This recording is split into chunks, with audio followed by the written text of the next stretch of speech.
This is a campaign. This is our campaign. Yeah. Welcome to the Church of Joe Stone podcast. Come on in and sit down and kick your seat back. We got a lot to talk about and you know I spaz. See, this the people showing, yeah, I'm gonna get a bag. But we gon' kick the truth first and make these niggas mad. Politics, news, trending topics, yeah, I do all that. Better than everybody that do all that. Wait, this is just a diss record or a podcast? Welcome to the Church of Joe Stone podcast. Come on in and sit down and kick your seat back. We got a lot to talk about and you know I spaz. See, this the people showing, yeah, I'm gon' get a bag. But we gon' kick the truth first and make these niggas mad. Politics, news, trending topics, yeah, I do all that. Better than everybody that do all that. Welcome to the Church of Joe Stone podcast. Hey, hey.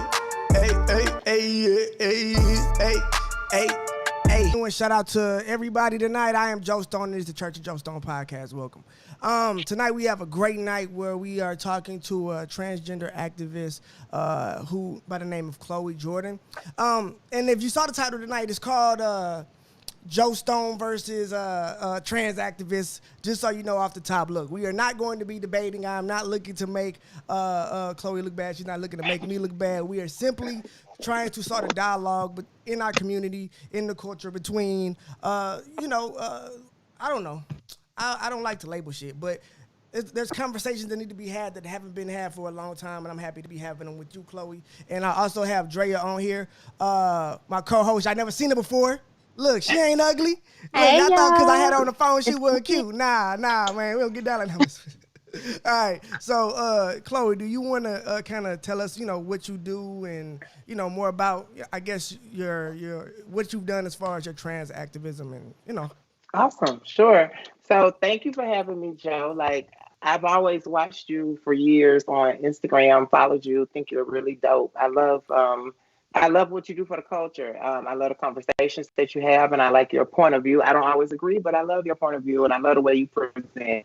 And it's about the thought process. But I'm Chloe Jordan. I'm from Atlanta, Georgia. I'm a clinical researcher by day. I'm an activist and an advocate by night, primarily for trans rights, equality, as well as equality in healthcare for trans people, because there's a lot of health disparities that trans people encounter and endure and have for quite some time. So I've been, very active in helping infiltrate the medical system for trans people and to provide a lot of care for trans people. So can you tell me a little bit about how trans people are affected in that way?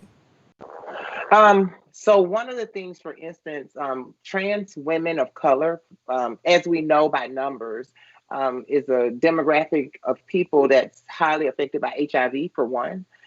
So because of such, there needed to be some research that was done to figure out some prevention methods for trans women of color specifically. And as we have grown to know, HIV is something that affects Black people totally different than it affects others as well, numerically. So it's just trying to understand what is it in the dynamic and the nuances of the trans community that is affecting them at, with such a high rate. MSM, men who have sex with men, and trans women of color are the highest affected by HIV. So has there been any research that you know of that explains the reason why that may be the case? I mean, why that is happening? So right now, I am actually leading in Atlanta a research project by the name of Light Study, Leading Innovation for Transgender Women's Health and Empowerment. And this is the first cohort study for trans women ever in the United States. So there's never been, thanks to Johns Hopkins, Emory. But yeah, there's never been this type of study that exclusively looked at the trans community, trans feminine community specifically. And this is the first. There's always been studies that had like an inclusion demographic for trans women, like 3%, which would be like 10%, so what which would be like 3 people. What exactly are you studying, and what are you looking for? So we're looking at that dynamic specifically. Okay, the HIV. Okay. What is the HIV rate? But there's also this really lengthy survey that the participants take that goes through their relationship statuses, their employment statuses. Are they engaging in sex work? what are the risk factors, and so determining what the risk factors are as well, How big is and, this and study? STDs. How big is this study? How many participants do you have? Whew. So the study is pretty big because the goal was to have 200 amongst 5 sites, which would have been 1,000. So yeah, Okay. yeah. So is that are you guys meeting that goal? Is that working out? Yeah, as a matter of fact, we it started out as a 2-year study. It's become a 5-year study. It got a 3-year extension, and now it just got an up to another 3-year extension. So Look this at you, study man. keeps growing. I'm proud of you. Shout out to the hey, Thank look, that's you. the kind of shit that the community needs to see, man. That's dope. Like, man, fuck these rappers. This shit sound cool as hell. All right, so anything you want to ask Drea? Yes. I did want to ask a couple questions because I'm from Texas, and Texas is super conservative, and basically like leading in transgender murders for the United States, right? And last year we had Malaysia Booker, Chanel Lindsay, and then there was a Latina. I don't even know if they released her name or not, that were killed last year here. And a lot of the advocacy groups here feel like it's due to the transgender laws not protecting the rights of uh, the trans community. And so they say that the hate crime statute covers gender identity, but it does not cover gender identity, but it does cover sexual orientation. Can you just kind of explain the difference in that characterization to someone who would say, oh, that's semantics, it's the same thing? Mm-mm. It's totally different. Great question as well. It's totally different. And I didn't this year because of COVID, but I usually always participate in what's called a TDOR. It just passed. It was November 20th, which is Trans Day of Remembrance that commemorates all of the lost slain trans people over the year. So great question. So there's a big difference between gender identity and sexual preference or sexual identity. And one of the ways for anybody who's listening, they can do is Google this thing called the genderbread person, GenderBread person, genderbread person. And it explains how, well, first of all, just simplified, being trans is a gender, male, female, trans, right? So you have men, women, trans people, right? That's a gender.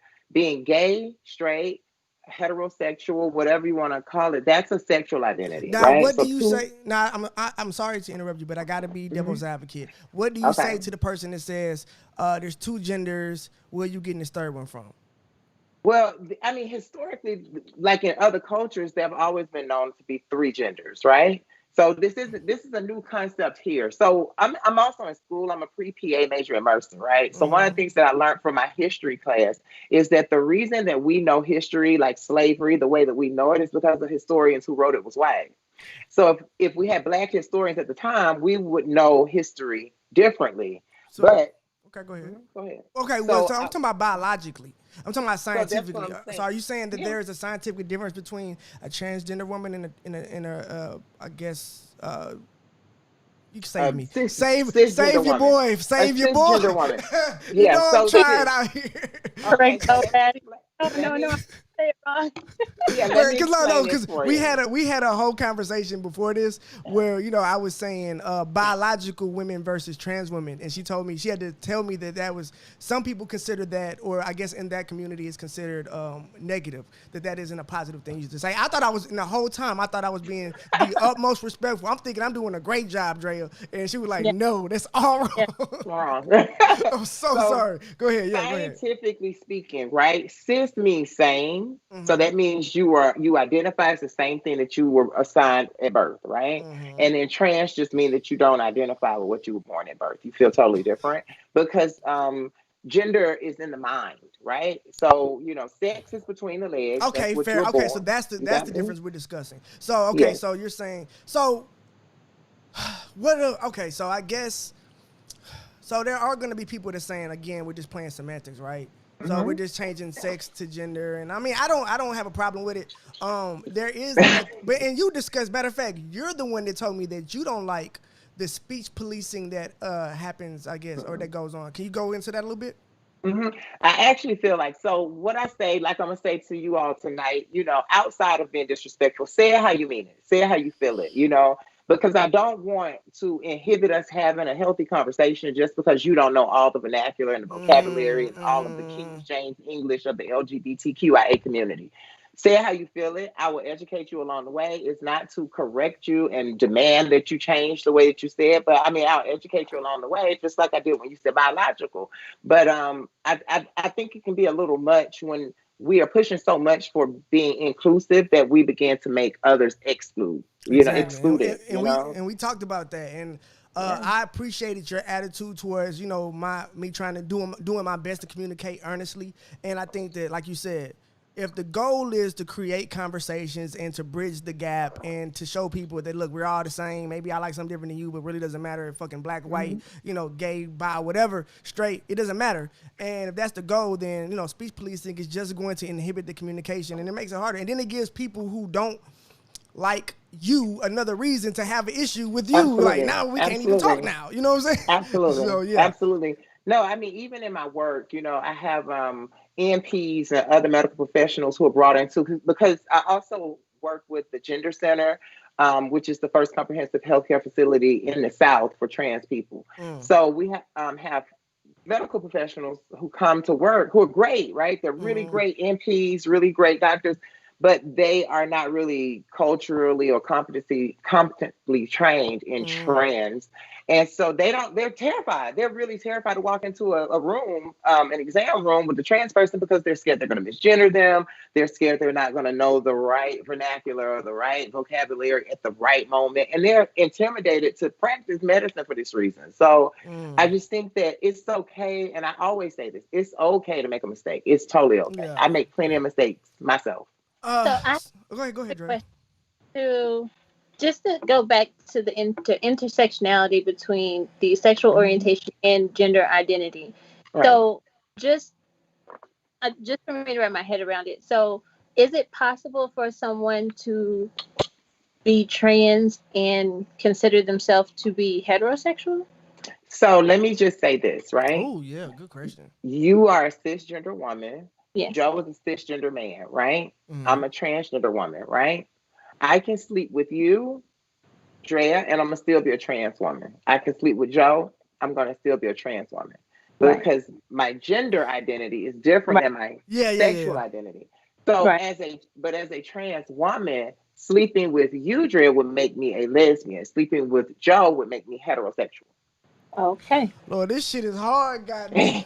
Oh man, my fucking brain is like, nigga, what is going on? No, it's cool. So look, okay, so look, I appreciate Drea and you sounding all cultured and educated. I appreciate, what I'm saying, that 110%. Now, can we please get on some bullshit? Absolutely. All right, let's get on some bullshit and get this relationship shit popping, man. Because we got we had a great conversation earlier. So look, let's go over some of the stuff we talked about earlier, which was let's see. So you kind of already led me into it, which is so if a man is attracted to a trans woman, is he gay in your eyes or in the trans community's eyes? Well, first of all, I believe it's what he's attracted to, okay? Because once again, like I said, you have a cisgender male, you have a cisgender woman, and you have trans, which is something in between. And we're still defining, we're still developing and defining some understanding and definition around this thing. So it's not all written in stone, but we definitely can say that there are some mixed attributes of both, because we stand in between, right? So there is some masculine attributes because you're assigned male at birth. There's some feminine attributes because you're. Hey, Chloe, I want you to give me that shit. Hey, tell them people what you told me. If you sucking dick, you gay. Look. Well, so it's what you do, right? To me, I feel like it's what you do, and I can't understand how people can normalize like a cisgender male performing fellatio, getting penetrated, and then say, oh, that's straight because I'm a trans woman. It don't matter what I am. That's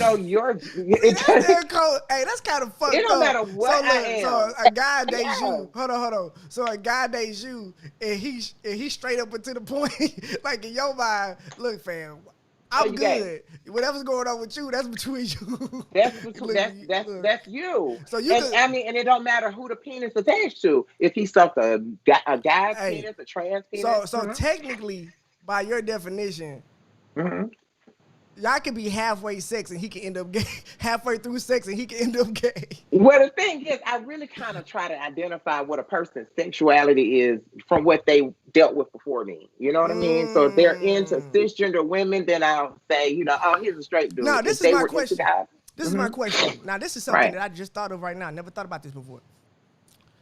Do you think that there is a difference between, well, I guess there has to be, but are you able to know the difference between what is like dating a trans woman versus a cisgender woman?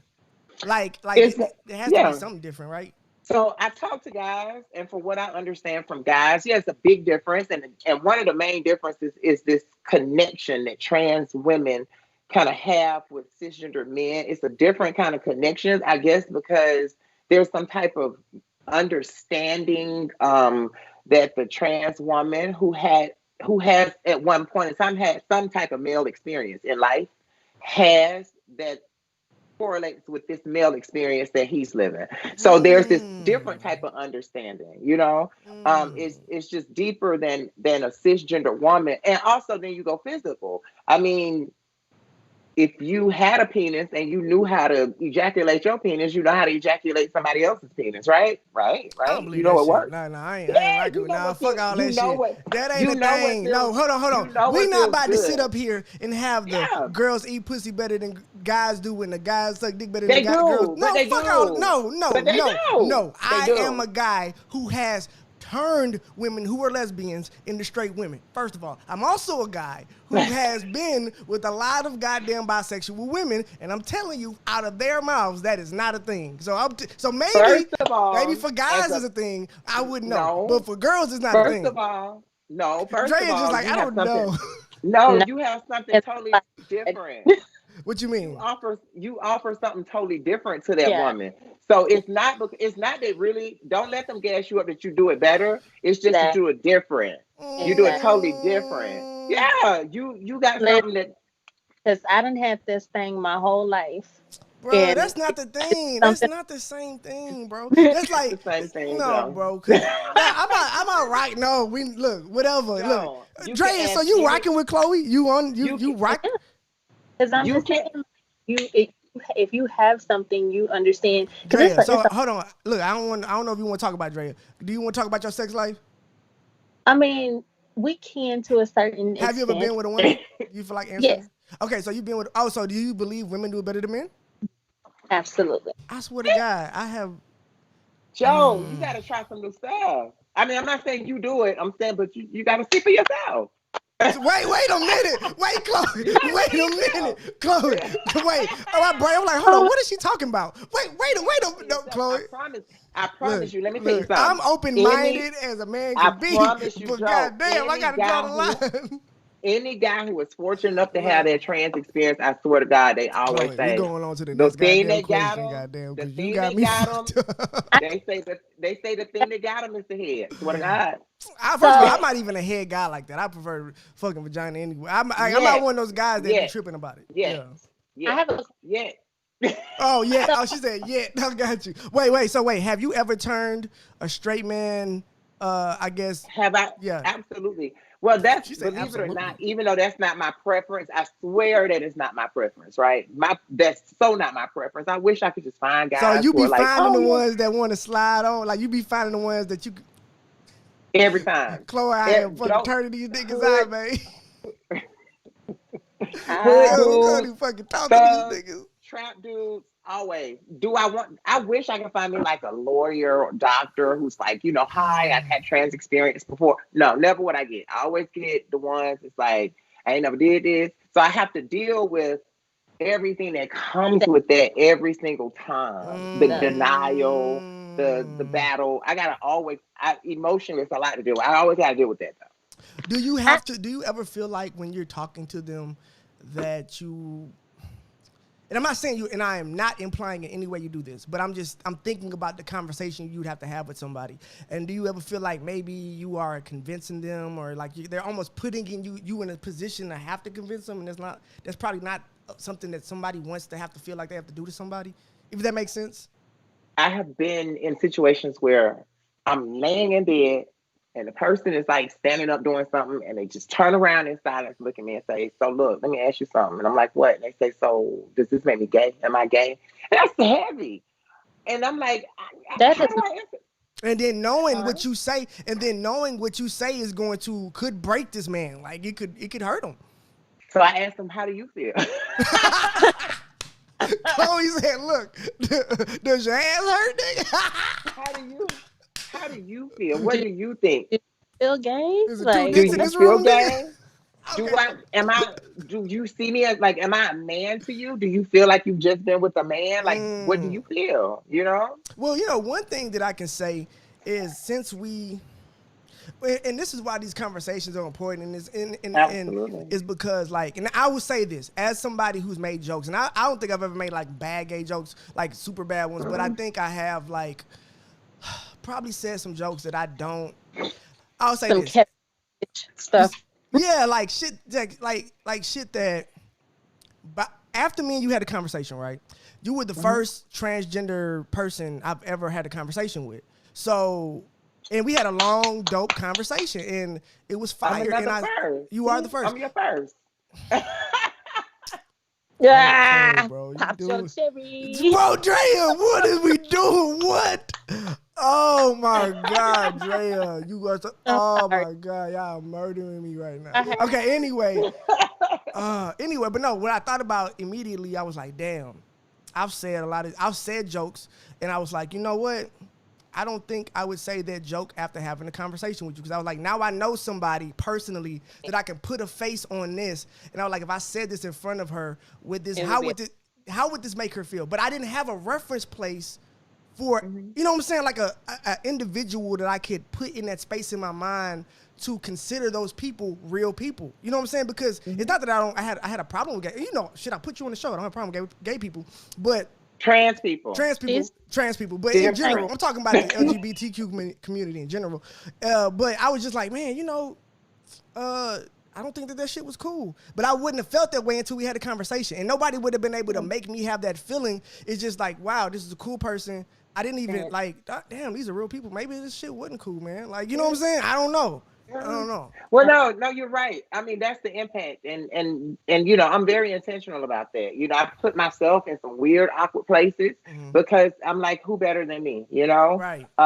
I've had people at Emory at my job, and in no offense, they were not being offensive at all. These are people, coworkers, colleagues who are very close to me and near and dear to me, who have come to me, and I remember one of them specifically. She took my hand and she looked up at me. I was standing at her desk. She said, you know, before you came here, I was kind of apprehensive about what it was going to be like having a person like you here. And she looked up at me and she said, I'm so glad to have you here. I'm so glad I had the opportunity to get to know you because you have really changed the way that I see people like you. Chloe, I'm going to be honest with you. I never thought about that shit twice. Fuck them people. Do the fuck I want to do. I never thought about whatever people thought of twice, nigga. I was like, I want to talk to you, goddamn. Put the camera on. I mean, thank you. I appreciate it though, but no, I think it's necessary, you know, and it's some hard conversations, you know, to get uncomfortable. But I think we have to all respect each other, and we have to just be willing to have that conversation and put ourselves in that uncomfortable space. You know? I have a question. Sure. So I know a lot of times guys, they sometimes encounter trans women and they say that they're unaware that this person was trans, and they'll start dating them. And then the question is, well, they didn't tell me. So at what point do you tell someone who doesn't know, or who, you know, hasn't, if it hasn't been a question in the conversation, when do you bring it up? Whew. Okay, so two parts of this. So first of all, they're lying most of the time. And I'm gonna tell you why I say that, right? As a cis woman, right? Okay. Tell me, how many times have you been at the mall or at the grocery store and you can look from clear across there and be like, that being real, that's a man. That's not a real woman. That's a man. I can tell. Right? No, hold on. I have seen, I've been tricked in person, and I'm not talking about you. I'm not talking about a you. woman. I'm talking about her. Okay. I'm talking about her. Fair enough. How many times? Because I'm gonna tell you why. There's a difference, and the reason why there's a difference is because Go ahead and I'll finish. the reason there's a difference. Am I still here? Can y'all see me? Yeah, no, we see you. Okay, great. The reason it's a difference is because Joe, as a man, men looking at hips, I boobs, don't see no titties, face. this. I don't know but none of See, that so shit. as Yeah, a cis woman, that's why I phrased the question to her. yeah, it's a good Um, point. how many times have you, and and there Now, can. to Mhm, me mhm. personally, right, right. I'm sorry. I think it's cutting out on my end. I'm just going based off of things that I've heard men say about Right. trans women, like, oh, they didn't say anything. Yeah. No, and it happens. I definitely believe that more than not they're lying. It happens. I've had a situation like that. I told you about it. And it to this day it still breaks my heart. And um, I didn't purposely go into it trying to trick this guy. It was the fact that he was so damn cute. Like this guy was really, really, really, really cute, and he had just come here. And this is what made him kind of off the beaten path. Because usually, if you come to Atlanta and you meet like some glamazon girl, like, everybody already knows in Atlanta, like, make sure it's a real girl, make sure it's not a trans. Everybody already knows this, right? So the dude had just gotten here. So he Yeah. wasn't, in the loop yet, right? So I meet this dude and I'm like, when he started asking about kids and stuff, I'm like, oh, it's a possibility, maybe, he doesn't know. Okay. I still keep going, still keep talking to him. So we fall in and out, over like course of years of, so we get back in touch, we're talking, we start dating, we start going out. And I'm not really clear if this dude knows, right? So I finally tell him, and he goes ape shit. He goes ballistic, like not so crazy. He actually freezes, hangs up, never speaks to me again. When he does speak to me again, he said he felt as if I disrespected him, and it made him have to recheck his own sense of masculinity, his own Ooh, person, his own manhood. And I would never want to Wow. purposefully do that to anyone. And even right now, it really, because the boy was so cute. Lord knows he's cute, but and he's a good dude. No. and But I know that sucks, and that's what we was yeah, talking about on the phone. Is like regardless of who you are, what you've been through, what color you are, we didn't all went through rejection. We didn't all dealt with being turned down. So how that feelings feel. So even if you don't relate to the story, you relate to the feeling. When you yeah. said that your feelings was hurt by that, because you that's a conversation that only you have to have, and people like you have to have. So it's Yeah. unique to your experience, and I think that that's something we need to talk about more. And it's like we hear the perspective of, and it's not, and we're not justifying nothing, but we hear the perspective of the guys that do get tricked every now and then. Now, like you said, a lot of times they be lying, sometimes they don't, whatever. Yeah. But there is a perspective from the other side as well, as like the fact that you have to have these conversations when you're just trying to find somebody to love like everybody else. Like, Like everybody else. yeah. I mean, and then when like in that situation, it's like, you know, I kind of have this thing about me, this way about me, right? This kind of savoir faire, as they say. And I'm a really likable person, right? So it's kind of like, okay, if I can just talk to this person over the edge, then I got them. See, I got hey, them. Chloe tried to act like that shit was on accident. Yeah, I just keep turning them out. I don't know how that happens. They just end up gay. I mean, they just end up with me. I don't know. So, It's getting them over the edge. If I can yeah. get them over the edge and they get to see me as a person, 9 times out of 10 they're gonna like me, because I'm a dope person, right? They're gonna like me. They're gonna like fall in love with me, like my person. Now maybe some issues, but they're gonna like me. Nah, but some people like him was like, no. But I'm gonna say this: I've transitioned since a teenager. That was to me the only true person like that. Now I've had people who like, because let me tell you another thing guys do. They'll pretend they don't know, right? And then like a week later they'll call you back. So what their head like? And it's like sexual. They want to try the kink of it all.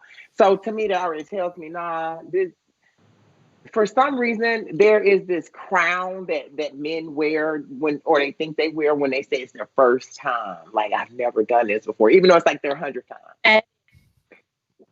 I guess yeah. I don't know why the fuck.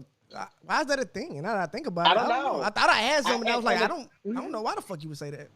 I mean, it's my first time. I never did this before. But the thing is, see, that's a no-no for me because I don't want nobody who I really don't. I swear, I don't. But I don't really want what's the nobody to first. difference? Well, first of all, Oh well, yeah, there's a lot of differences.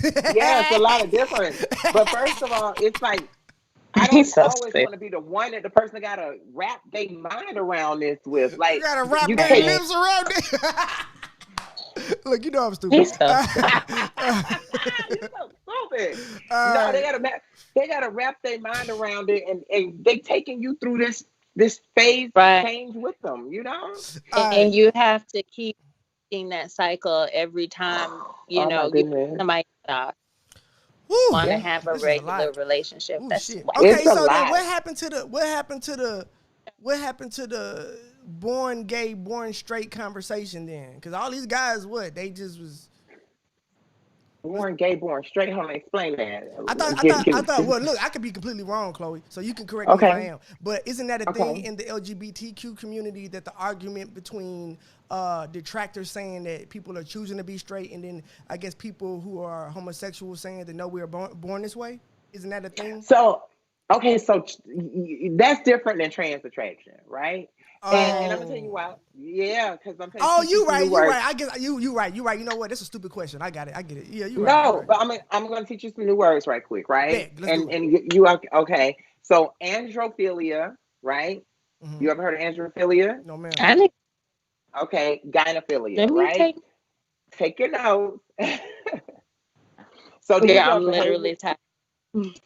So these are behavioral science words to define sexual orientation, right? Mm-hmm.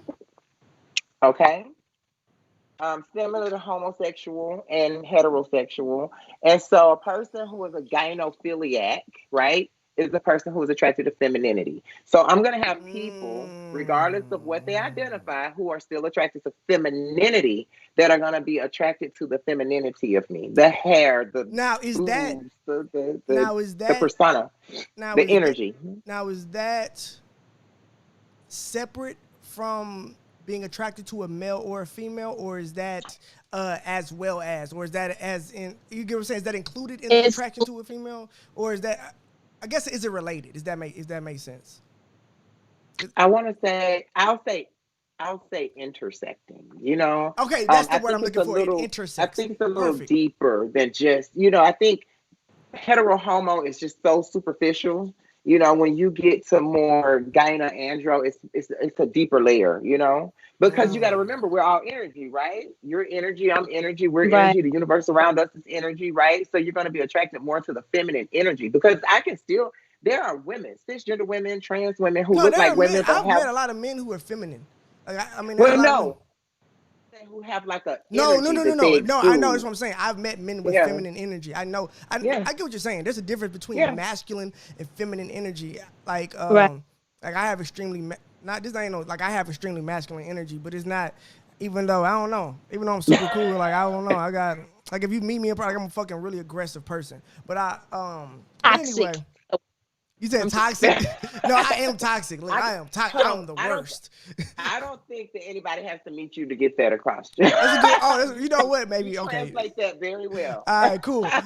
Okay, so let's go back a little bit because you mentioned it a little bit, and I think Okay. that this is great when we talk about your story, and then we also talked about just trans women in general. Let's go back, and if you're comfortable with it, I want to talk about your sex work and your, I guess, your beginning transition at. Well, first of all, before we even get to that, let's do this. Let's start at how you felt growing up, how you made the decision to transition, and just kind of give me a overview of that process. And what did you do to start your transition? Was it just clothes? Did you do hormones? How does that work? Yeah. Oh my. No, that's great. So, and I'm glad you said this because I really like to talk about Dwayne Wade's child about, you know, when we talk about this, right? yeah. Because I've heard people like Lil Boosie say, "Oh, you know, that's too soon, that's too young, that's inappropriate. You don't do that to a child." Chloe, we about to So, have you a know, problem. Let's go. so the opposite was done for me, right? Because I Mm-hmm. come from some good old Southern folks, right? My dad was a pastor, I'm a PK. You know, I come from some good old What? Baptist Southern Oh, African Wait, you American the folks. PK? I'm wow. PK. Oh Yeah. man, you Lord, You are wait. So how's your relationship with your like father and your mother? My father's deceased, but it was actually great. My Okay, mother, my good. maternal relationships, it was strained. No, not good. That one was strained. The maternal was strained, like for a really, Wow, I really would long have time. thought it would It have been took the other like way a around. decade. Me too. Mm. Me too. But no, it took like a decade. Well, I think because my mother, like a lot of mothers, especially because they take it as a failure, you know, like I Oh. failed.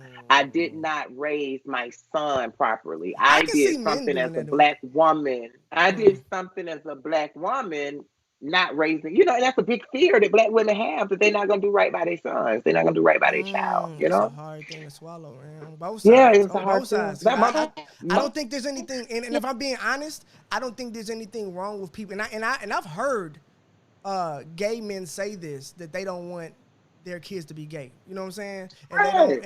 And they want to have grandkids. I heard a guy tell me, hey.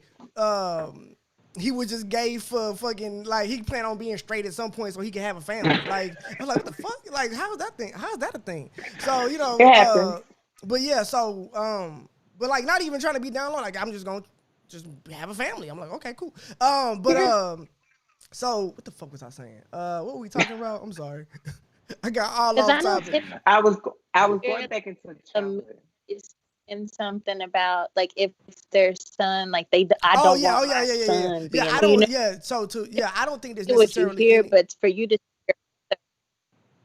I guess it probably is a different kind of energy attached to that, not necessarily of aggression and being upset, but just, maybe just being sad or distraught. No, definitely. My mother said she said it was one of the worst days of her life when I called her. But we'll get into it. Yeah, we'll get into it. Oh, but let me just say this. I don't think there's anything wrong with people wanting their kids to grow up a certain type of way. And I mean, and if we look at it from a biological standpoint, I mean, part of the biological urge to procreate is to, continue your line, your seed, which isn't necessarily possible in a traditional sense when it comes, well, I guess technically, we got 2 transgender people. You could, but and we've seen that. But So I don't have a problem with it. But wait. But no. I mean, we're in 2021 now. I mean, we have so many technologies. You have cryotherapy. You can freeze, eggs. You can freeze sperm. You can artificially inseminate. It's plenty of ways to still procreate and be trans. 100%. No, but I'm saying, like, in a traditional sense, I don't think that necessarily traditional values are wrong. I think that I don't think we have to throw them all away. I think that we need to be inclusive and say that this is okay and this is okay as well. I want my son to be a cisgender straight male that is, I mean, that's what I would like. As a man, that's what I want. If I said anything else, I would be lying. You know what I'm saying? But you still have to accept the reality that that's something you won't be able to control. 100%. I've already come to the conclusion, like, at the end of the day, my son's happiness comes first. So if he ever told me, Dad, this is what I feel, then I'm not the type of person to be like, well, you don't feel that way. But if I have my rathers, I mean, I'm going to be honest. And again, I feel like, and I have to say that to you, because if I don't say it to you in front of you, then I'm fake if I say it when I'm not around you. You know what I'm saying? So it's like, I'm going to say it in front of you because, I mean, shit, we talking. That's how I really feel. No, I get it. Yeah. I get it. I mean, I think that if I had a child, I personally wouldn't care what they are. I mean, if they want to be a cat, whatever. But yeah, I think that, whatever. But I do think that my preference for them, and the reason why is because life's so challenging. Society is so hard. Yeah. I just would not want my child to have to experience. I mean, the same way I'm out here fighting for people like me. I just don't want people to have to experience these hardships, Okay, so go ahead. Yeah, let me go back. Let me go back into how, right? So for me, it was one of those things as a kid, like pre-K. There was the dolls. There was the whole, I didn't really understand the difference between masculine and femininity because I was just a child, So I'm at my babysitter's house. My babysitter has dolls and Tonka trucks and stuff, and I just gravitated to dolls. I just gravitated to, I guess, more feminine things, if you want to say. I didn't ever want to play outside. I didn't ever want to play football. And this does not necessarily translate for all trans people because you have trans people who play football. Who embrace that, who are athletic. But I was just speaking specifically for me, how it showed itself in my life, So there was this difference from there.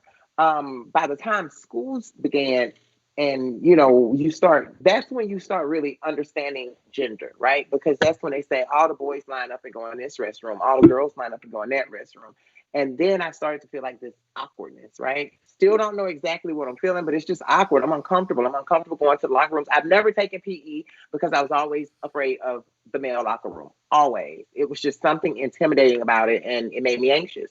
So I would never take PE. I would always have an excuse, asthma, broke my ankle, whatever. So I didn't have to, participate in that. Never played sports, never did any of that. So once I was more like in middle school, I thought, because that's the only thing I knew, I didn't know anything about trans. So I just kind of thought, yep, I'm gay. I like boys. And I'm in middle school, right? So I'm thinking, yeah, I think I'm gay. And I'm like, this is the worst thing in the world. And I'm going to pray to God, and he's going to take this away from me. And I went through that for a long time. I cried, I prayed, cried and prayed. Then I went to high school. And when I went to high school, I was actually able to have other people who were gay. You meet other people who were gay. I went to performing arts, North Atlanta performing arts, school of performing arts was a lot of gay guys. And I was able to befriend a lot of gay guys. But the more I befriended gay guys, the more I realized I didn't fit in. So I knew it was something else, but I still didn't know what. By the time I Can we talk about that a little bit? Why didn't you feel like you didn't fit in? It was a group of gay guys. They were openly gay. They were gay. They knew they were gay, and they were gay. Cool guys. So they were super gay. They were the gayest you could be. Yeah. As a matter of fact, they were kind of like a little gay gang. Got it. They had a little gay gang at the school, literally. And but it was just once I was around them, I just wasn't really that at home comfort feeling of like I found my tribe. I just didn't have that feeling. It was still like I'm not like them, and I don't want to be viewed or seen like them. Even when the football players would mess with them, like I didn't feel. Wait a minute, the football team. I mean, no, fight them, pick on them. I'm like they. Whoa, Atlanta! Like wow. bash them. No. When they would bash them, got it. I would just be like, I don't want to be like that. I don't, that's not me. And also there was this like sexual aspect that was different for me. Like, that was different. That was not. I didn't feel connected to that. Right? What do you mean you didn't feel sexually? Connected to? It was like. I guess in gay terms, it would be like sexually being versatile. So sucking each other's penises and stuff. Like they were doing what? Like sexually, like sucking, okay, so when you're versatile in sex, right? Both people are equally doing both people screwing each other, both people sucking each other. So you didn't relate to that. No, I just didn't relate to that, right? I wanted him over there to carry my books to the next class like I saw them doing her over there. That's all I wanted. I didn't want all this other stuff. I didn't want all this other stuff, right? I just wanted the simple little stuff. I wanted like, the prom king and queen thing too. You know what I'm saying? I just wanted the simple stuff. It was just this sexual level of that was just like, nah, that's just not who I am, right? And I could not relate or identify. Okay. Mm-hmm. Okay, I got so much. Does it make sense? My brain's hurting. Okay, so so I get what you're saying, and it's cool. So the thing that I'm confused about is, so when you're talking about, because we started off talking about versatile as far as being in a sexual manner, and then you're talking about, you wanted more, I guess, traditionally girl things, and you weren't necessarily looking for that. So then I went further, and I'm dying over here. I had a friend who was a gay male, and my friend, and I used to always say, I'm a girl. By this point, it's just like, I don't give a damn what nobody else said. I used to just call myself a girl, right? Were you dressing like a girl at that point? Well, I was doing things like wearing like this Blistex pink tinted lip balm and mascara and like dyeing my hair. I used to have like the little, Caesar cuts with the bang things and I would dye my hair like blue, black, things that were a little subtle, like it was kind of subtle. And it was subtle. Well, I guess subtle probably compared to the other guys. That was the super gay guys. Them niggas probably had flags and shit all the time. Well, I mean, yeah, I wouldn't wear lip gloss or I got you. I got you. I or got you. actual full face I'm makeup, good. but Yeah, I yeah, would yeah. because you gotta understand, I got a whole conservative family I'm dealing with too Oh in the yeah. So background you're of not all of trying to this, tell them. right? So what? Okay, go ahead. Yeah. No. Okay. Okay. So and I'm listening to how I'm hearing people talk about the people at the church or the organist or this, and I'm listening to derogatories and stuff. So I'm like, I damn sure don't want to be that. Um, so I end up meeting a friend of mine. Well, we continued our friendship after high school, and we got our first little jobs. And my friend was like, "You know how you're always talking about you're a girl? I really think you are a girl." Like, because they thought I was just crazy. They thought I was crazy. They Well, thought I was nuts. what do they call it? And I, The DSCM or something? DSCM, the psychology handbook considered transgender, what body dysphoria until recently? before, Yeah. before, So yeah. do But you you got to understand too, you can't really go off of that because they consider homosexuality a mental disorder until like the 70s. So. think that is a time that it? So some people believe that is a sign of science trying to bend itself to culture instead of culture bending itself to science. How do you Well, respond to that? well, once again, like I said, and I use I was making it synonymous to history, right?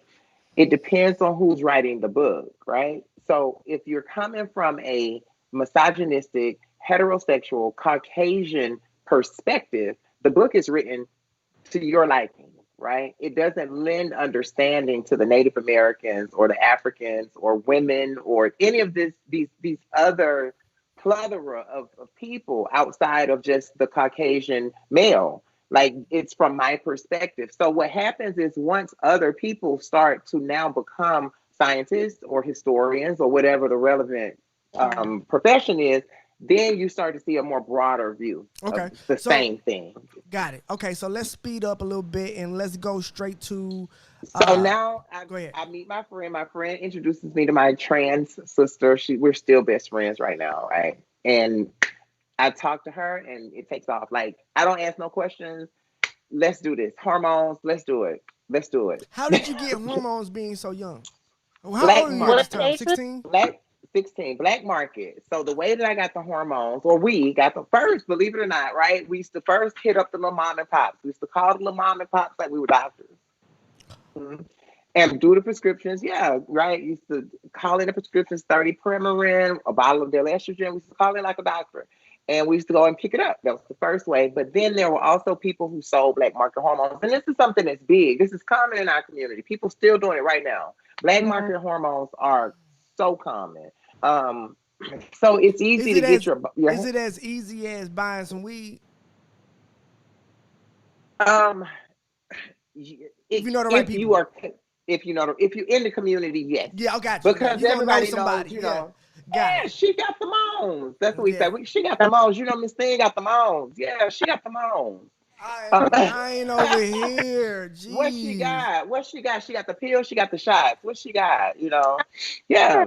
So we were doing the black market hormones, and the thing about it is that whoever is getting the hormones though is still getting a prescription fill, and the prescription still has directions on it. So we were just taking according to those directions, which is not always the right thing because everybody's chemistry is different, which is something that I know now as a medical professional. Everybody's chemistry is different. Everybody's testosterone and estrogen levels are different, and that's some stuff that you really want to keep intact. You don't want to self-medicate. So with so how did you go from? Man, my fucking brain just stopped. How did you Um, go it, from? Go ahead. Go ahead. so as far as the look part, so I'm just taking hormones, right? Because I don't want to be a cross dresser. I just did. I never wanted to be a cross Mm. dresser. I don't want to dress up in women's clothes and take it off. I wanted to be a real girl. And at the time, I didn't know anything about trans. I didn't know anything about this mid world because that's how I see it now. It's like a mid realm. I really thought that I was going to pop these magic little pills, take a couple of these magic shots, and I was going to go in some kind of incubator and I was going to come out and I was going to be like a woman and Nice. nobody's going to know no different. Wait, did you have any side effects? No, no. Even my medical professionals, my doctors are they find me pretty amazing because I did some heavy medicating. Like I was serious about it. Like you talking about serious. I was the kind of person that every time I felt like I thought like a man, I would pop another pill. I would take another shot. Like I was really overdoing it. Like really, really overdoing it. And it could have damaged my kidneys. It could have. It could have damaged my liver. Wow. It could have done a lot of things to my chemistry, you know, So as a like medical endocrinology. okay, got it. Hmm. So when you were talking about we was talking about Dwayne Wade's son, right? And you started Right. to talk about that. So what is your opinion on that topic?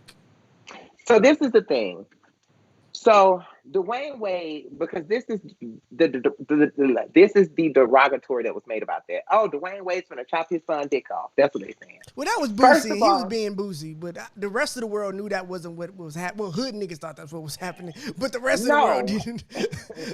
Okay, so first of all, under or what's considered medically a minor, you can't do anything anyway besides a shunt. And a shunt is just basically a testosterone inhibitor. You can't even do the estrogen. All you can do is stop the male development by stopping or slowing down the testosterone. That's all But medically does a person can do. now is that also because I know that if you put now I know for a fact, and you can tell me if I'm wrong, and you can tell me what happens later. Is that also because I know I read somewhere that at least regarding hormones that if you start a kid on hormones early, then and it stops their growth, that later on like they'll be stunted. They won't be like for instance there were like I read reports of men who started hormone therapy when they were very young, and I mean transgender women when they were very young, and then. When they got older, they couldn't get sex change operations because their penises were too small. They didn't go through puberty, so they couldn't even get the sex change. Is that a thing?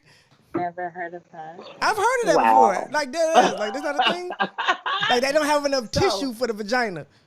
it's close. You're so close, But Joe. I'm I'm gonna going off let a you have memory of it. something I read like 6 months But ago. but So yeah. no, but you're really really close. Yes Okay. and no. But I'm gonna give you a point because you really are close. Okay. But you can still have the operation. But yes, is it going to be a little more complicated for depth purposes? Like the size of the vaginal canal is the length of your penis or the amount of tissue for the penis. So is it going to make some difficulties with depth and stuff? Possibly, yes. Can you still have the operation? Yes. So do But you are you pro that or are you against that or how do you feel regarding that? always, because I just always felt like, so I think that there's this thing where, we, in our inclusiveness, we've started to kind of erase the transsexual woman. That's that person I was born a male. I'm aware that I was born a male at birth. I was assigned male at birth. I know this, right? But I had every aspiration to become a woman, right? Total full-fledged woman. I don't want to be in between. I want to be a woman. If I could birth children, I would. You got me? Got it. We have to make that okay too. And I think we've come to a place now where it's become more about the non-binary that I don't I may not look like a woman to you, but I'm still a woman and you got to address me as a woman. And Yeah. I think that's become more of But the Chloe, thing. I want to know what age you think is appropriate for a kid to be able to start, I guess, any type of augmentation on their hormones. Okay, so this is the thing. That's for it's going to be dependent upon when a child can even explain this to you, right? Should we even be Um, talking about children doing anything regarding being able to make well, changes this to is their the hormones? thing. Well, this is the thing. Well, no, it's not just about the making changes to the hormones because there's really not much changes you're doing. That's what I'm trying to explain. Like you're not really doing But anything. You're just like, why would you have medical intervention of any sort on a child who does not whose prefrontal cortex is not fully developed and does not have the decision making skills to motherfucker can't decide if they want pancakes or pizza for breakfast, but you gonna help them to mess with their hormones in any way doesn't matter. It just sounds well, bad idea. let me ask you this then, right? As a cisgender male, right? Mm-hmm. I'm quite sure you were still in elementary school when you knew for a fact you like girls. You like girls, you like boobies, you like femininity, right? You Yeah, knew that in but the elementary problem school. is that isn't it true? And you can correct me if I'm wrong. But Uh-oh. oh, what happened? I don't know. I guess you'll call back in. She'll probably come back in a second. So, what my question was going to be, and Drea, if you know anything regarding this, we could talk about it too. Oh, there you go, Chloe back. Okay. Yeah, just shut up. Okay, bet. Okay. Oh, cool. Okay. No. So my question is, fuck man, I done lost my train of thought. Oh yeah, my question is So the age, I think that because this is what happens, right? If you don't do like I'm sorry, way, Chloe. Hold on. Before you start, I remember my question. So, isn't it true? And if I'm wrong, tell me I'm wrong. Because again, I'm going off stuff I've read a long time ago, so it's completely backwards, whatever. Isn't it true that most men or most children who believe that they are transgender, by the time that they grow up, usually become just adult gay males? No, no. Isn't that totally a statistical fact? No, it's totally different. It is totally different because once again, here we are talking about gender and sexual So are you saying you've never heard that, or are you saying that that is wrong? Period. I have. Let me just say, in my experience, I have never known a person who, at let's say 15, said or thought I'm trans, and then by 25 was like I'm just a gay man. Like, well, look, because okay, go ahead. No, go ahead. I mean, because there's a difference. Because you have to understand. There are trans women right now who have significant others that are cisgender women. You know, there are trans women who are with men, women, other trans people, trans men, trans women. You know, it doesn't always translate to just because I like men, I'm trans, or just because I'm trans, I like men. It doesn't always go that route. Okay, so and so now if I'm reading, I remember because you haven't answered this explicitly yet, so I'm gonna ask it. Is your answer to the question that you believe that it's a case-by-case basis and it depends on the maturity of the child, or do you have a hard number in mind when it comes to age? No, I think that, developmental stages, we have to be realistic. Just like we have to be realistic about when children have sex, when, your child has sex. We like to think your child has sex when they're like off in college somewhere. No, your child was fucking in middle school, in your room, in your house, being real. So we have to really kind of recognize that and understand that this is something that's going to happen earlier in life than later.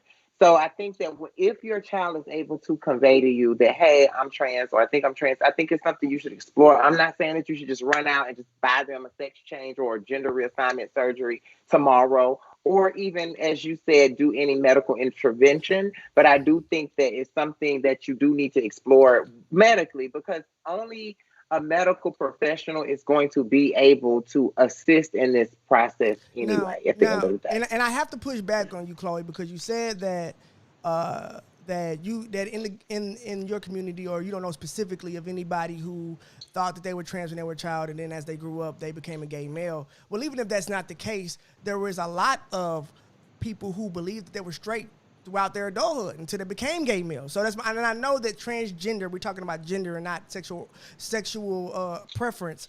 But even with that being said, I feel like, giving children that decision too early on, and I don't even see why it is necessary. And I guess from your point of view, it is necessary to start hormones as early as possible to... No. Okay. It's necessary to buffer the trauma. Because when you don't, a lot of trauma is incurred. So I experienced a lot of trauma as a child. I experienced, I was sitting on the toilet peeing, and I'm getting beatings for this, because there's no understanding to what's going on with me. So this is trauma. This is just built up trauma that you're experiencing, and you're placing upon a child as an adult. So you as an adult have to have a little more responsibility than that. So where do you... Okay, so I'm playing devil's advocate, and as I'm thinking, I'm wondering, so you say you were sitting down peeing, right? And you don't understand why. That had to be a learned behavior, right? Because there's nothing about a man that is intrinsically it's not genetic for men to stand up while peeing. I don't think it has nothing to do with that. So it's a comfort thing. If you stand up, it's just easier. So were you trained to be what you thought a woman is? So the thing about it is, I wouldn't have been able to be trained because I don't have any sisters. I didn't grow up with any women. I have a maternal female family, but in my home, I grew up with my mother and two older, very heterosexual alpha male brothers, right? Mm-hmm. So it would be them who would rat me out. It would be them who would rat me out that I'm sitting on the toilet again, I would just do these things or even my mom would be at work. Of it. Say it again. What age was this that you were sitting on the toilet? This was definitely elementary school. So I'm in Wow. elementary school during this time, right? Mhm. So, if I would have had Dwayne Wade as a parent, right, it really would have psychologically helped me immensely. Now I do agree with you there. Now that's some common ground we can find is that at the end of the day, I don't agree with the hormone thing at all. I just can't. At least like as you're an adult, you can do whatever the fuck you want to do. But as a child, I mean, I just don't think that's okay. Once again, though, but they're not doing hormone therapy on Well, I children. mean, I'm just sorry. I don't want think you should be taking any medical intervention of any sort to do anything to your body until you're old enough to make it to make that decision. In my mind, but I will agree that has nothing to do with being supportive as a parent.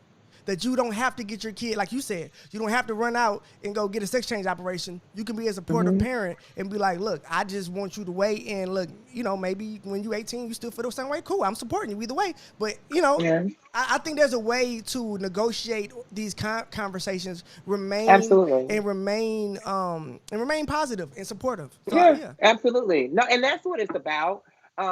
It's about finding that common ground. But the first thing is understanding as an adult, it's your responsibility to understand your transgender child. That's your 100% responsibility. facts. To understand that. And wherever you stand, go ahead, Drea. Oh, I just had a question. Culturally speaking, with the Black community and Black families, do you feel like maybe we have a more of a barrier than other cultures?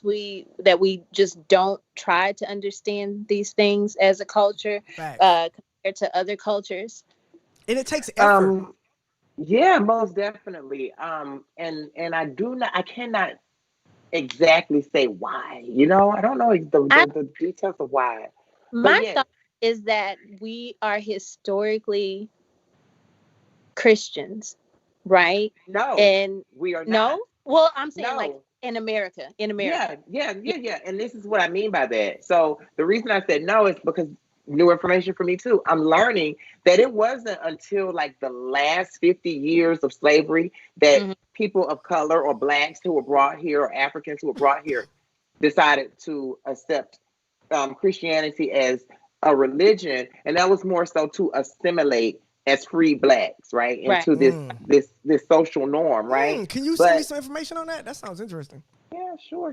I, as a matter of fact, you can read this. Ooh, you gotta send me the book later. What is it called? I will.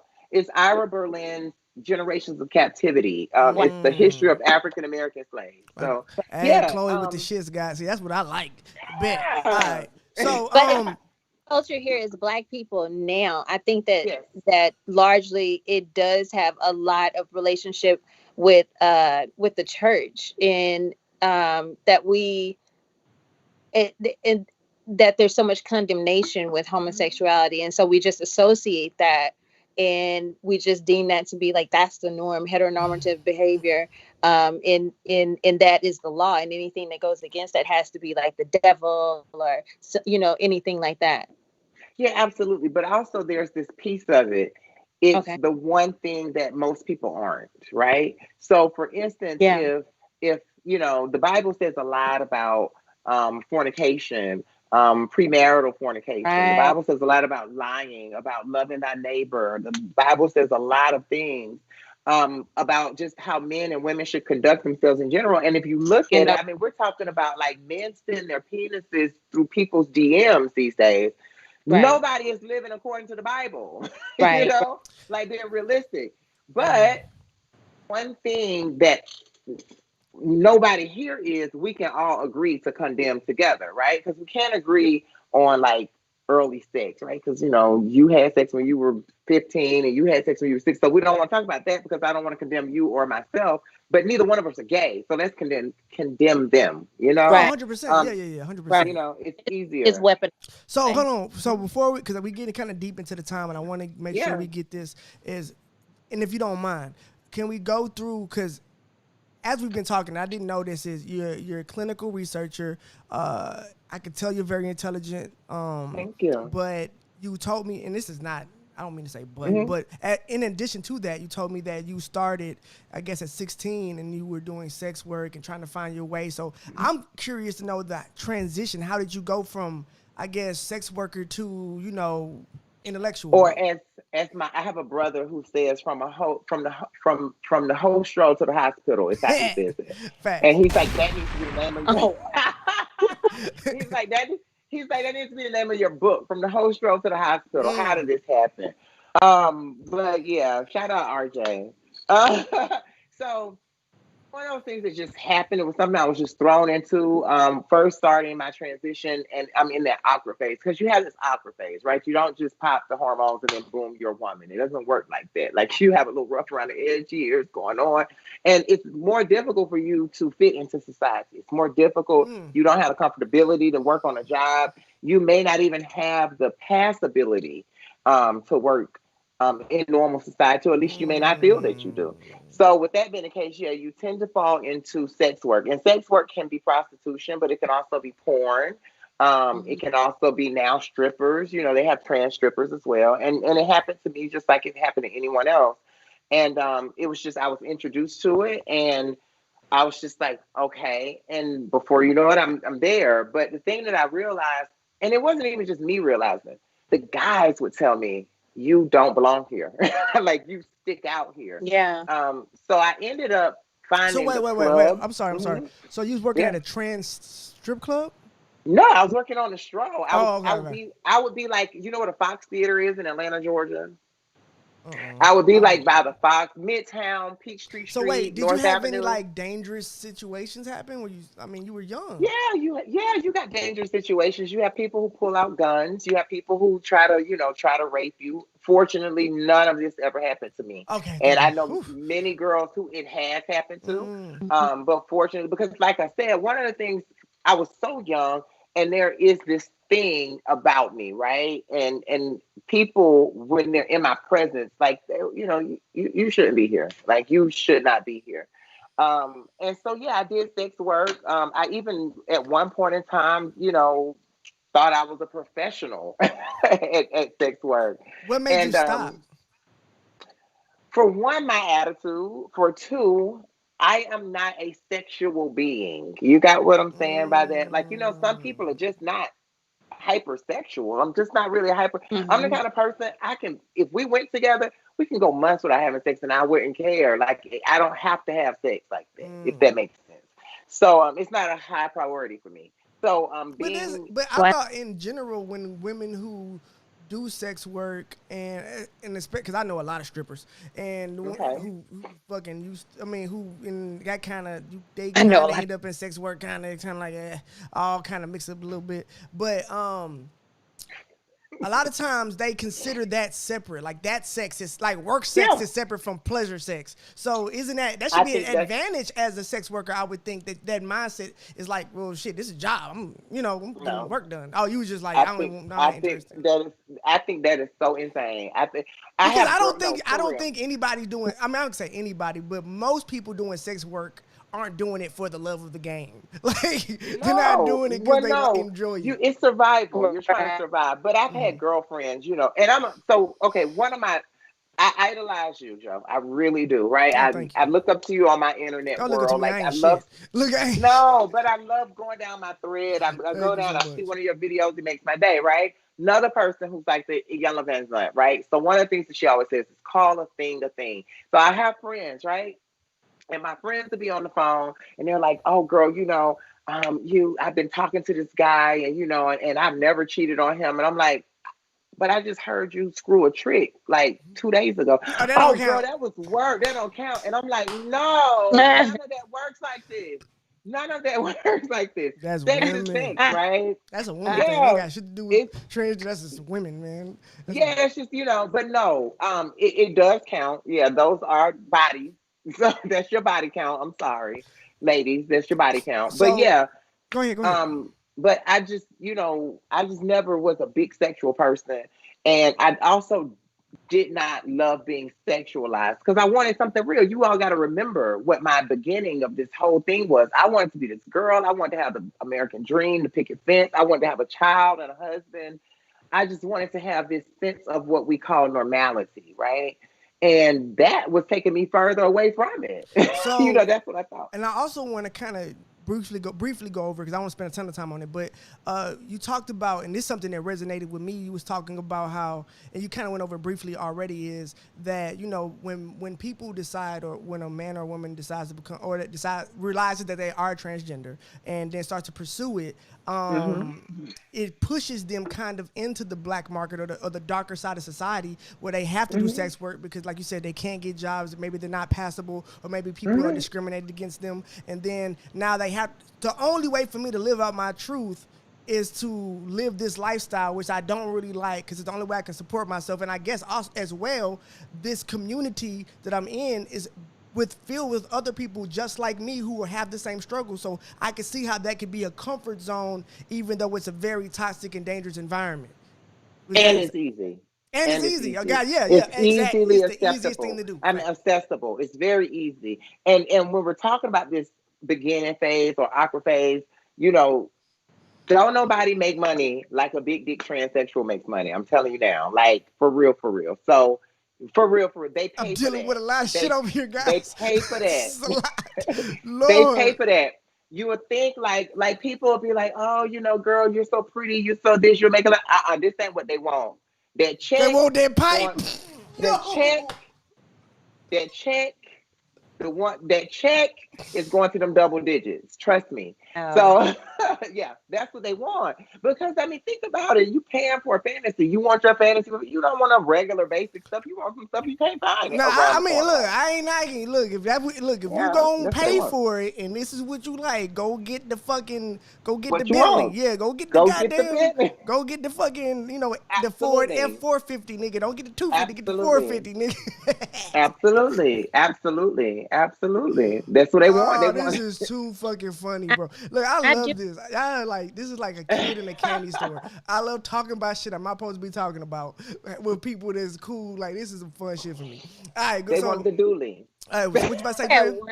Question about, so we are talking about the sex work and, you know, the danger of it all. Can you just kind of shed some light on the homelessness rates when it comes to transgenders and sexual assaults, and how transgenders don't necessarily feel safe talking to the police, and, you know, the underreporting of sexual assaults and things like that? Because I think that a lot of times that we have we have like the negative connotation of something that we don't want to see, so we reject it, and so we just kind of take the personhood out of it, and we don't, you know, realize that this person is a person who is victimized and does have like stacked oppression against them. So one of the things that is prevalent in the trans community is chronic homelessness. It's not just homelessness, it's chronic homelessness. A trans person may go a lifetime experiencing one homeless situation to another, and to another, and to another, because it's very unstable. It can be very unstable, especially think about it. If you're doing sex work and, you know, you dry out, or things dry out, and you're not hidden, what's going to happen? You're going to lose everything that you just got, right? You're not going to be able to pay the car note and the rent. So you're going to end up what? Getting evicted. You're going to end up on the street. You're hotel to hotel. That's another thing, because you got to keep the money going. So you're hotel to hotel. You may be city to city, hotel to hotel. Yeah, I know a lot of women who live that. That's very similar to, you know, what do you call it? I'm sorry, but whatever. Women who are not cisgender women. That's the word. Fuck it. All right. So anyway, CIS. All right, bet. Okay. So look. Now I asked you this when we was talking earlier, and when we talked about this, I gotta say it again on the show. What do you think, or how does it work with transgender women who don't decide to cut their penises off, or do decide to get sex change, or how does that work? Okay, so now we're talking about. Oh, hold on. Before you even go, so I didn't know, Drea. Just to let you know, I didn't know when we had this conversation that it's wrong, or you're not supposed to, or it's impolite, or considered bad manners to ask a trans woman if they have their penis. Or have a penis. I didn't know that was a thing. I had no idea. I didn't think that was a thing. I just thought that that's a conversation we should be able to have. I think it's rude to ask someone, right? But I feel like in certain context. No, if you're different, we had that conversation. She's like, yeah, if we're having any type of relationship, Yeah. but if we're just friends or like in our context, it probably wouldn't have been the nicest thing for me to do to be like, hey, you got a dick or not? Like, you know what I'm saying? Like, I'm curious, nigga. Like, what's going on down Yeah. there? Like, cause first of all, if you did that, if it's gone, we gotta discuss that shit, nigga, because I want to know some details, nigga. How are you dealing with this? Like I understand that you feel like you was a woman fan, but you had that thing for a long time. Tell me how you dealing with this, because I couldn't imagine it. But yeah, go ahead. I'm sorry. So it's okay. So first, let's go back. Let's go back into the proper. Oh, Joe. The proper terms. The proper terms are pre-operative, post-operative. Okay. So we're transsexuals, right? As a transsexual person, because you're transcending from assigned male at birth to womanhood, right? From one to the other. And then you're pre-op, which means you haven't had the surgery, bottom surgery. It's called bottom surgery or gender reassignment surgery, or old school would be just sex change surgery, but bottom surgery. And post-operative, meaning you have had bottom surgery. And no, you do not ask people what's between their legs, But because I mean, it is. so like, aren't those like? I'm about to be funny. This is the asshole conversation. This is the asshole question. Aren't those guys that don't get it cut off considered quitters? Girl, like if you're gonna do it, I want you to go all the way. I will call you ma'am to the day you die if you cut it off. Look. If you don't go all the way, you a quitter. I want the whole shebang. Commitment. No. I just want commitment. No. I want commitment. No. Okay, but Joe. So explain this to me. If the rationale is, and of course I know there's financial barriers and things of that nature, but let's say someone has the money, whatever, and is healthy enough to get this done. If you're telling me that you truly believe that you're a woman and you're trying to do everything that you can be to get closer to that ideal then that you have in your mind, then why wouldn't you do it? Or is there people who like because again, so the way you explain it to me or the way I understand it is, I consider myself a woman. So I don't consider myself a transgender woman. So you're not trying to be a transgender woman. You're trying to be a woman. And I know I'm using weird terminology, but just for the mechanics of the conversation, I'm gonna talk like this. So I got you. So you're not trying to be a transgender woman. You're trying to be a woman. So why would you stop at transgender woman? If you're saying you're a woman and I'm taking that face value, why wouldn't I come up with an entirely new word since you're embracing this entirely third area? Well, that's not everybody's intention. That was my intention, right? But some people's intention is to be a transgender woman or man or trans person. That's their intention. Some people like having a penis. Some people like using their penis. Like some people like the way said that it shit feels. like it was. Some people, Look, hold on. Look, I said that. I said, like I was surprised niggas like using their penis. Like, this shit is great. Yeah. Some people, they don't want, you can be a trans woman and you can be a top, like you can do all the penetrating. Like it's plenty of trans women that they don't get penetrated. They penetrate men. That's all they do. Woo. They don't want to do nothing else. Yeah. A lot going on here, Drea. A lot here. Chloe, you putting some shit on me, goddamn. There's a lot of shit. You're blowing my brain up. I don't have nothing left for this. Okay. And that's okay. No, it's okay. It's not, I have a problem. It's I'm being okay. funny. Now, I mean, me personally, that wasn't me personally. Got it. My thing was to go. I wanted to go for the goal. I wanted to go for the goal. But that's their goal. Their goal is I'm going to get my implants. I'm going to get my teeth done. I'm going to get my facial feminization. I'm going to get my butt. And I'm done. And that's their goal. Oh, wait, and that's okay. So that was your goal, but it's not anymore. No. My goal has always been, I just was like, I got to be a whole woman. I mean, you got to understand, I got these conservative folks. My folks ain't going to let me run around here with no... So are you planning on going through that? And if you don't want to answer this question, please feel free not to. SRS or gender reassignment surgery that was definitely something that was for me, and I also not all. Let me say most of my girlfriends. Most of my girlfriends. So when you were telling me that you, and I know, okay, so how long how long has it been since you had the surgery? I got my bottom surgery. Are you asking me about my bottom surgery? Yes, please. If you don't mind answering, if you don't feel offended, answer. If you don't want to answer, it's completely okay. You asked me about my bottom Yes, surgery ma'am. in Yes. 2019. So in 2019, Oh, I did bottom surgery. Yeah. Oh, Wow. In okay. Okay. 2019. Do you mind if I ask you questions about this? If you don't want to talk, no, it's okay. Go Look, ahead. no. Go If you don't want ahead. to, Go I do not ahead. want to. No, seriously. Like if you don't want to talk, I got a million other questions. We could, what you can ask all your questions though, because we're Okay, gonna get it out there. okay. So, okay, cool. So, Let Drea ask her question though, because okay, Dre. Drea I'm had a sorry, Dre. question. Go ahead. Go ahead. now a question. I just wanted to commend you on taking that step because that's super brave You're of not a you. quitter. Because when I said that, I didn't know you I feel wasn't like a quitter. Stupid. See, Oh, you're not a quitter. stupid. Shout I out mean, to you.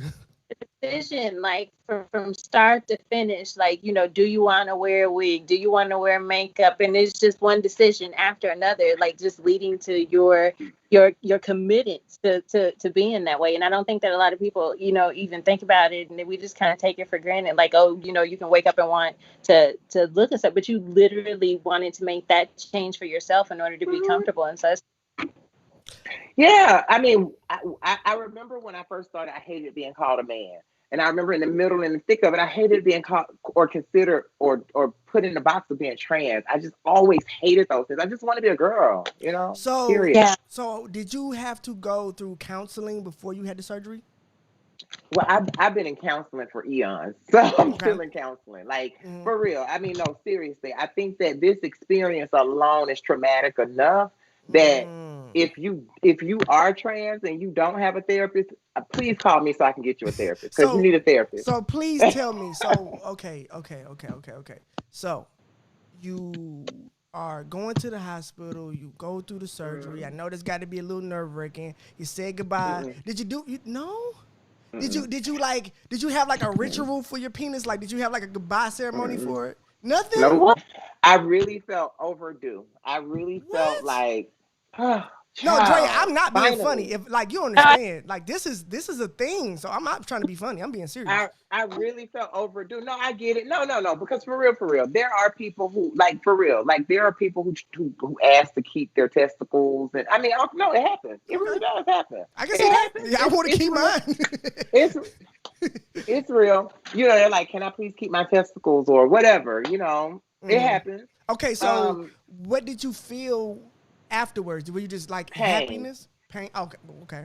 Oh, Oh, well, I'm oh, talking about like relief and like. No, seriously, no, seriously. I'm joking. I was just joking. Mhm. Um, I felt for a second I kind of felt a little bit of completion, but I still don't feel completion because there's other surgeries I want to do now. So I know, no, But what could yeah. be I mean, left? well, they got this thing now, so they have this other thing now. That they have FFS, facial feminization surgery, right? So I want to Mm. have it. Then I also want to, like, they doing all the new stuff. You They want doing the all this breast. shit? She said, I "Give me want the all that new. shit." I want that new. You know what I mean? I want the whole new. She They got said, them three. "Look, give me the work." Hey, so look. Yeah, I want a 360. Hey, I do want the new you? You too. only live once. Hey, So it's your money. Do whatever yeah, you want. I want the new. But Okay, so this is a yeah. question I gotta ask. So and look, and I'm not being funny, but I gotta ask. So does everything function exactly the same? Like there is no process for you to get wet like a cisgender woman, correct? Not true. True and not true. So this is the thing. Does it function exactly the same as a cisgender woman's vagina? Absolutely not. It's not a cisgender woman's vagina. It's not a cisgender woman's vagina. There is no uterus, and there is no cervix, and I mean, come Of on, course let's be not. Yeah, real. yeah, yeah. Okay. It's a lot. It's some pieces that's just not there. It's just you But can't install they're just those. not Yeah. there. Yeah, but being realistic, when it comes to the actual genitalia itself, though, male genitalia and female genitalia are very similar. Facts. Meaning, like, the scrotum sac is very similar to the vulva or the lips of the Mm-hmm. vagina and stuff. So it's really just kind of rearranging some stuff. That's really what you're doing, Mm-hmm. inverting and rearranging some stuff. And Got it. and they have things for, like, they have a procedure called sigmoid colon where they can put inches of your colon into your vaginal canal to create That plushness sounds and so not cool. moisture and all of that. So yes and no. Does it happen the same? Absolutely not. But can you have a sense of moisture, etc., and all that? Yes. Okay, so do you have orgasms? Are they different now than before? Mental. Yeah, I mean, it's totally different. You're talking about mental orgasms because A you don't mental have, I orgasm. mean, okay, this is the thing with a man, right? With a man or with a penis. Let's not even say a man. That's a person with a penis. If you have a penis and the penis is erect, as long as you pull on the penis, eventually it's going to ejaculate. You're going to have an orgasm, right? All you have to do is you don't even have to really think about it. If it's the penis is hard, if you can just So focus basically, on the keeping the penis nerves are hard, there, the skin is there. You're rubbing against the skin. It's just doing it in a different way. So you still right? get that, but the release is it feels differently though. Orgasm doesn't feel differently. Orgasm is not going to feel different as far as like that electricity that shoots through your body of like, Because I've heard the no. male and female orgasm explained totally differently, as far as like women more experience it in a longer wave form for most women, or even if it's a short burst, it's still longer than the male orgasm. So I was just wondering if you experienced any type of Yeah, change with that. definitely. But I mean, I personally, my pre-operative orgasms weren't short burst nuts. Anyway, like they were full-fledged experiences. You know, they were toe tremors and body shakes and before any of that. So yeah, So wait, I have already. a question now. Uh, oh, man, this is some wild shit I'm about to ask. Yeah, go ahead. Let me ask my question Oh, before you Drea, do say your something. thing. Let me wrap my hand around this Yeah. question. So my only question is that I was watching a documentary, and a trans woman, she, before she had her surgery, she stored her sperm to so her Mhm. mate could have biological children. Was that Mhm. something uh that you did as well, or did you not feel To like be something? so before, great question. I spoke on cryotherapy earlier when Joe was Mm-hmm. talking about procreating. No, I did not, and I wish I would have. Mm-hmm. I wasn't made privy to the information really, to be honest, so I always saw myself having his children, whoever his is, either having his child with a surrogate or him already having a child, you know. But Mm-hmm. yeah, thinking back on it, yeah, I kind of wish I would have So Yeah. done cryotherapy. now, Yeah. from a medical standpoint, I've heard of like guys who lost their legs and arms in war having phantom limb syndrome. Do you have phantom dick syndrome? I'm so sick. I'm No, this is no, no, hold on. no, No, he's because Drea right. think I'm being funny. This is the actual thing, It's an Being actual funny. thing. but it's an No, actual thing. I'm just smart he's enough to being put funny. it. He's being funny, but But so we had the rapport for me to be funny. She knows that I'm not being but disrespectful. Go but ahead. experience. I call them ghost pains. So in the beginning, yeah, it would be pains that not real pains, right? So it'd be like And you can't but in my touch it. mind, I'm Yeah, thinking, there's it nothing there. ain't even nothing there. What are you Mm. feeling? Has it? or for instance, I have had feelings like that feeling if someone kicks you in your nuts, right? And I'm like, why would I feel that? Like, so Wow. Drea, believe it or not, he's Wow. smart. Drea, He's come smart, on, yeah. bro. You be thinking. He's He's smart. smart. He is also He's We very smart. look, silly. So look. The it's show is still got to be a little funny, man. I'm not trying to have this But super he's serious smart. conversation. yeah. I Yeah. want to have a Smart. good conversation, but I'm not that Yeah. goddamn serious. I gotta laugh this shit off because I'm being overwhelmed mentally. Like Are you? I'm being You're overwhelmed a little bit. I'm being honest. Just mentally? Yeah, Only mentally. mentally? being I'm being a And little only bit. overwhelmed? That's it. Only overwhelmed. Yeah, I'm just That's it. overwhelmed. My brain is just With fucking. with what? It's just a lot going on. A lot of new information and shit I didn't know was going on. It's a whole new world I I'm didn't know just about. joking with you, Joe. I'm just Nah, joking nah, with nah, you. nah. Okay, so let's see. What else do we talk about? I think we kind of talked Hmm. about a lot of things, man. Pretty much everything we talked about before. Dre, you got anything left? no. I mean, I got my fill of questions out. Thank you so much for You're being open welcome. and willing to answer the questions, because I really feel Yeah. like it's just the conversation is not had enough. We just kind of label it taboo and keep going. Yeah. Well, But I you think, go ahead. Go ahead. hold on. But I think, on top of this, there are some real serious heart to heart conversations that need to be had. And I really do want to do this thing. Maybe Joe, I'm gonna put Joe on the spot. So maybe Joe can assist me in creating something. Like, I want to start like fire starter conversations where there's a conversation that needs to be had between the Black trans woman and the Black cis woman. There's a conversation that needs to be had between the Black trans woman and like the trans attracted male. These are conversations that need to be had, and I would like to do like these fire Let's starter be clear conversations. while people is watching that I'm not the trans attracted male. Like, Joe is not there's the nothing, trans like, attracted because the way she male. said it was like, I'm just like, I know you don't mean nothing, Bob, but I know the internet. So let me clear this up before the internet. Joe is not trans attracted, and I don't have a at problem all, with people, but I'm just saying, fam. it's just not his thing, and that's not what I meant. But also, there needs to be a conversation with Joe, with the like the trans woman and the non-attracted cis And then the male. thing is, the fact that I felt the need to say that is a problem for me. Like, I hate Boom. that I had to stop the conversation to say clarify that because I did feel insecure and I did feel like, well, I don't want nobody thinking I'm gay. And you know what I'm saying? And I don't have a, I mean, gay. you know, I'm not, but it's not the thing. It's the principle of, it's like, you know, we are very, we are very, what's the word, aware of how people view us. And I don't know. It's just, I hate that I had that reflex, but you know, I had to say it though to be honest and true to myself. Absolutely, and that's fine.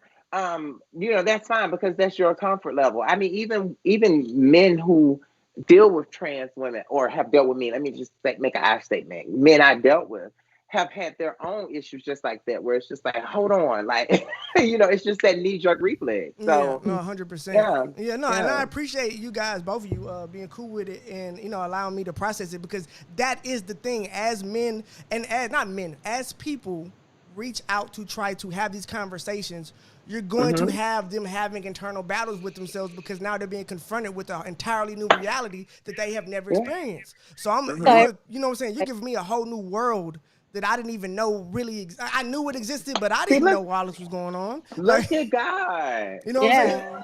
Yeah. So I mean, I think it's dope. That's what I'm saying. But that's why I wanted to have a conversation, because I knew that I did not know. And the fun for me is finding out. You know what I'm saying? So, you know, I appreciate you being so candid and so goddamn cool and allowing me to have this conversation with you and not have to worry about, you know, offending you. And I'm just so happy we was able to have a positive conversation, man. This shit was dope. Oh, but one last thing I want to talk about before we get out of here is, because I got to bring it up. I got you, Drea, here, and I got you here, Chloe. The conversation that we had, Chloe, about the conversation happening in general regarding, I guess, women feeling like trans women are subverting their feminist movement, and the conversation regarding that. Yeah, absolutely. So, and once again, that's why I think Black women, Black trans women specifically, this is specific to Black trans women and Black cis women. There's a conversation we need to have, because I totally understand why and how Black women can feel that we are invading their space, or that there's less and less space for them as Black women, less and less understanding for them, less and less I mean, like we said, we just got Black girl magic. We just got some Black girl magic. Now y'all want a Black trans girl magic too? Yeah. Come on now. Can I have my little magic for a little while? I get that. But I think it needs to be understood that, you know, our experiences are totally different. They are totally different. And, you know, there's a respect value there, a respect level there for the cisgender woman, because, you know, in a way, that is who I emulate. You know what I mean? That's the energy. That's who I look to. That's who, you know, I look to. I mean, and I can totally agree, because there was once a time where the concept of a transgender woman was almost like an insult to me as a Black woman. Like, it's like I have periods every month. I birth children, and like, you just feel like you can come in and put on a wig and some heels and say, oh, well, I'm gonna be a Black woman today. And it's not even, and there's that conversation, but also to the white trans woman who acts Black, that's also an issue as well. Wait, what? I just caught that late. What? Are you talking about the transracial people? No, not transracial, but a trans woman who is white. Like, they act like Black women. Oh, I got what you're talking about. Yeah. Okay. As Yeah. opposed to now, do you find that any more, I guess, insulting than a black man doing it? Because we see black men do it all the time, acting like exaggerated black women. Well, and how do you feel about that, Chloe? Because I know you kind of even talked. I don't know if you were talking to that point. So, no, it's a hard no for me. Okay. It's a hard no for me. I mean, even, and this is why I understand what she's saying, because even as a trans woman, right? And this is not to bash or belittle, and this is why I can totally understand where my sister is coming from. Even as a trans woman, look at what the fuck I done did. I fuck with Right. Chloe, bro. That's some Right. real You think nigga I'm shit. gonna be like really cool with you just putting on the wig and saying we the same thing? Hell Right. no. Like, look at the dedication, the years, the sacrifice I put into this. So I totally understand. Hey, Chloe, and that's you a why black woman in my book, goddamn. You ain't got look. You got the surgery. You ain't no quitter, man. I respect that shit. This motherfucker said, "Hey, I can take that bitch, man. I'm good." You're so stupid. I pick my side, But fam. Holla at you. I get it, but we gotta understand nobody's trying to impede upon our space. No, 100%. There's a space for all of us. There's room for all of us. Really, and And that's you really are my what matters. sister. Yeah. There's room for all of us. They not trust me. If the man left you and whatever he took you through, when he get over here, he is not gonna treat me any better than he treated you. Okay? I promise you. I gotta go back because now that you let us know, or you were gracious enough to allow us to have the information as far as you having your sex change operation. Gender reassignments. Oh, that's bottom surgery. So wait, it's not appropriate. It's not appropriate. You need to update your lingo.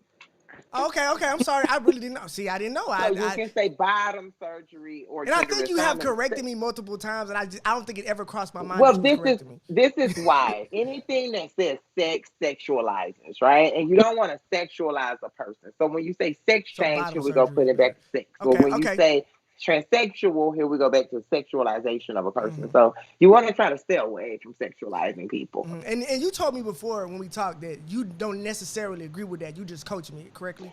I'm just giving you the King's English. Thank you.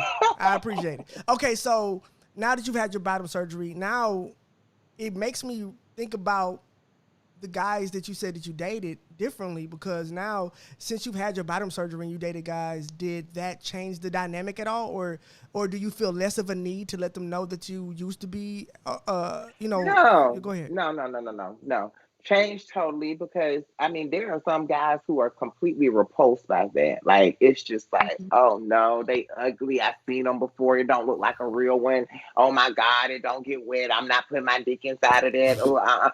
Because really and truthfully, let's call a thing a thing. Here we go. Let's be a young event like right now. They like penis. That's what they like. They like penis. Oh, so then they mad because you ain't got it. Boom. Oh, right? So now you got a whole different thing that you got to worry about. Whole different thing. Come on, Chloe. You can't win for losing. You can't win for losing, baby. It's hard out here. So wait, but did it make it easier with other men? But yes, it makes it easier for other men psychologically to be able to deal with the fact that, like for instance, there's an ex from 10 years ago who is resurfaced and stuff, and he's really pleased with me now.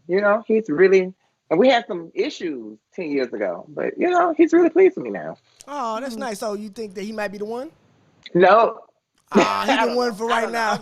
Oh, okay. Got it. Well, look, I hope it works out. That's dope. So look, okay, I had one. I'm not about to ask that fucking question. Look, I just ain't got enough nuts. I ain't gonna be honest with you. What? It's probably the first question. Look, it ain't even about. No, I would ask you if it was just me and you. I don't know if I got enough nuts to ask this shit on camera. What? Go ahead. Oh, the live ended. Oh, it ended. How? It didn't only give us so long. No, that's what it said. The live is ended. Unless Facebook shut us down. Let me see something. Let me check. Something did. No, we're all going. Let me see if maybe Facebook did something. It's down.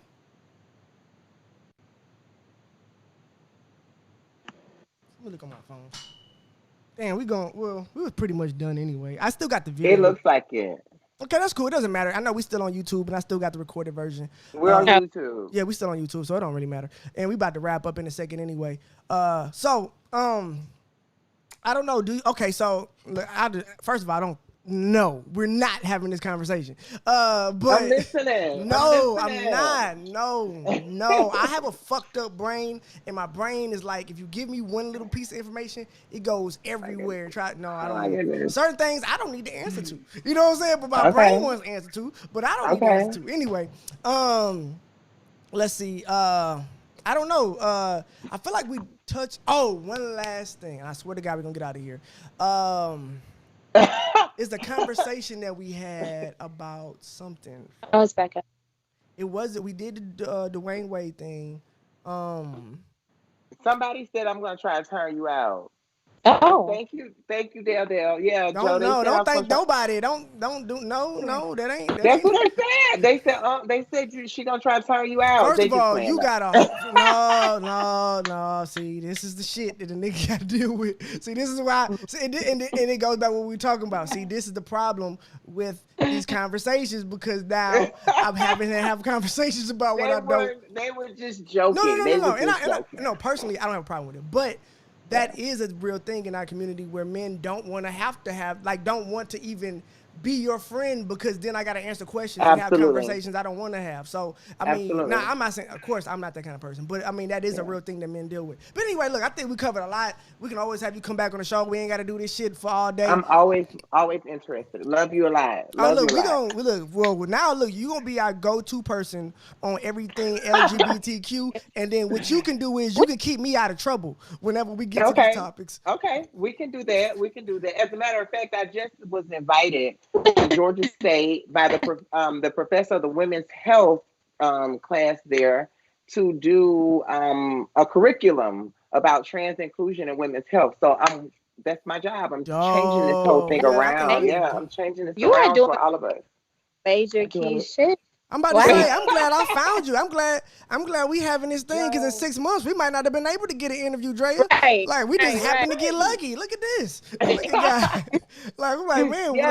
I think that this was like amazing of Joe as a cisgender heterosexual man. This man is cisgender, child. This man is heterosexual. This man is not attracted to me. This man, nothing like that. Ain't nothing freaky deaky going on over here. This man reached out on some real 100.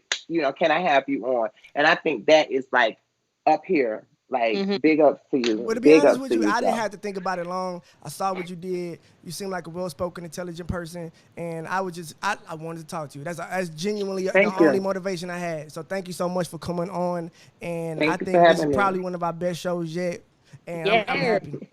So, Dre, you got anything else before we get out of here? Because I'm about to end this bitch. I'm done. I'm tired. I'm going to bed. All right. So, look, guys, thank you guys for showing up for the night. We will chop up some clips and drop some shit tomorrow. This is our show. Hit the share button. Hit the subscribe button if you're watching this later. I love you. I appreciate you. You're the best family on the internet. I'm Joe Stone. This is the Church of Joe Stone podcast. And good night. Bow. All right, we done.